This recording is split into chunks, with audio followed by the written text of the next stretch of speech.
Jangan hidup dari masa lalu dan izinkan Tuhan untuk pemulihan. Hai saudara-saudari sekalian yang dikasihi Tuhan, saya ingin sharing karena sebelum pandemik saya sering mendengar keluhan dari banyak teman bahwa hidupnya tidak baik karena kesedihan. Apalagi setelah pandemik semakin banyak orang yang hidupnya menyedihkan. Setelah saya survei ternyata kesedihan atau rasa putus asa karena selalu mengenang masa lalunya. Contohnya kehilangan anggota keluarga seperti pasangan, anak, atau orang-orang dekat. Saya mengerti sekali bahwa pengalaman ini memang menyedihkan, apalagi jika Anda mempunyai hubungan yang akrab.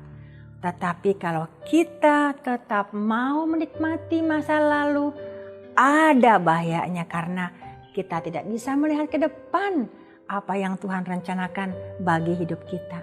Percayakah bahwa Tuhan bisa memulihkan Anda jika Anda mau menyerahkan hidup Anda dalam rencananya?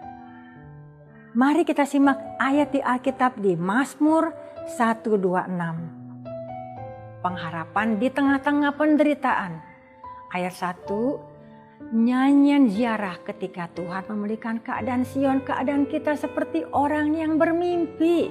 Ayat 2, pada waktu itu mulut kita penuh dengan tertawa dan lidah kita dengan sorak-sorai. Pada waktu itu berkatalah orang-orang di antara bangsa-bangsa, Tuhan telah melakukan perkara besar kepada orang-orang ini. Ayat 3, Tuhan telah melakukan perkara besar kepada kita, maka kita bersuka cita. Ayat 4, pulihkanlah keadaan kami ya Tuhan, seperti memulihkan batang air kering di tanah Negeb. Ayat 5, orang-orang yang menabur dengan mencucurkan air mata akan menuai dengan bersorak-sorai. Ayat 6, orang-orang yang berjalan maju dengan menangis sambil menabur benih pasti pulang dengan sorak-sorai sambil membawa berkas-berkasnya. Jika saat ini kita mengalami masa-masa sulit ditambah mengingat masa lalu yang pahit atau baik, sulit rasanya untuk percaya bahwa Tuhan sanggup memulihkan keadaan kita. Inilah beberapa contoh ulasan mengenang masa lalu yang bisa menyedihkan kita. Nomor 1, masa lalu yang indah bersama keluarga tercinta. Misalnya dengan pasangan yang sayang pada Anda, tetapi di tengah-tengah pernikahan tiba-tiba dia meninggalkan Anda untuk bersatu dengan orang lain atau berpisah karena meninggal. Anak-anak tercinta yang harus pergi jauh menetap di luar negeri karena menikah, padahal Anda begitu mengasihi mereka. Nomor 2, masa lalu waktu karir atau bisnisnya berhasil. Mengenang masa-masa jaya waktu Anda berhasil atau waktu berada di puncak karir atau bisnis. Tetapi sekarang waktu melihat kenyataan bahwa Anda sudah berada dalam keadaan yang biasa-biasa saja atau prihatin. Nomor 3, mengenang masa-masa kecil yang kelam. Masa lalu yang kelam atau tidak bahagia juga bisa membuat kita sulit untuk yakin bahwa keadaan akan menjadi lebih baik karena masih menyimpan trauma atau kesedihan. Nomor 4, mengenang pacar lama sebelum menikah. Bagi yang telah menikah tapi tidak bahagia, banyak yang mengenang ex-partnernya, malah ada yang mengulang hubungan mesra masa lalu. Banyak yang bermimpi untuk hidup bersama. Anda harus sadar bahwa ex Anda sudah berumah tangga dengan orang lain dan masing-masing sudah punya anak. Nomor 5, mengingat orang-orang terdekat atau orang-orang yang telah menyakiti Anda. Bisa juga Anda sering teringat masa-masa Anda sering disakiti, dikhianati, atau sering dituduh yang tidak benar oleh pasangan atau orang-orang terdekat.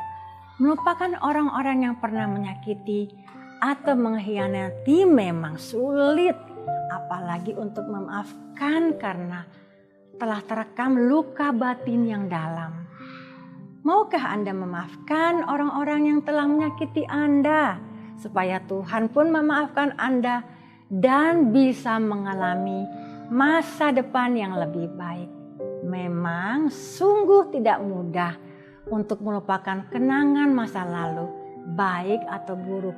Bahkan sulit untuk percaya kepada semua janji Tuhan yang indah karena fokus pada masa lalu.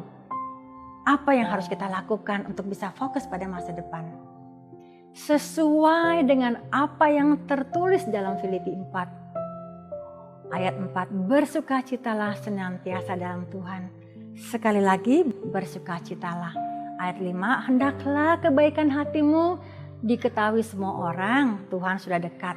Nomor 6, janganlah hendaklah kamu khawatir tentang apapun juga, tetapi nyatakanlah dalam segala hal keinginanmu kepada Allah dalam doa dan permohonan dengan ucapan syukur.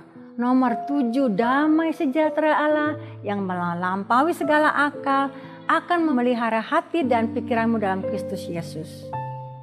Filipi 4 ayat 8. Ayat ini yang paling saya suka dalam pasal 4. Apa alasannya? Karena Tuhan mengetahui umumnya manusia merekam pikiran dan perasaan yang negatif. Ditambah jika saat ini dalam keadaan sulit, jika kita mau melihat hari-hari yang baik dan indah, kita pun harus berpikir yang indah dan baik.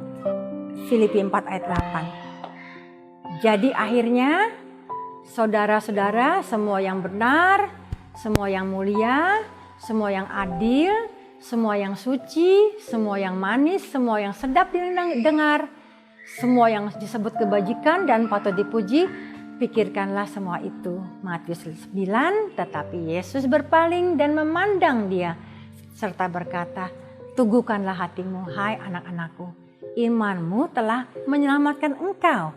Maka sejak saat itu sembuhlah perempuan itu. Artinya kita harus punya iman. Nah, di sini Tuhan mengingatkan kita untuk percaya bahwa semua yang kita imani pasti terjadi. Mengalami hidup yang lebih baik sesuai dengan rencana Tuhan. Mari kita berdoa.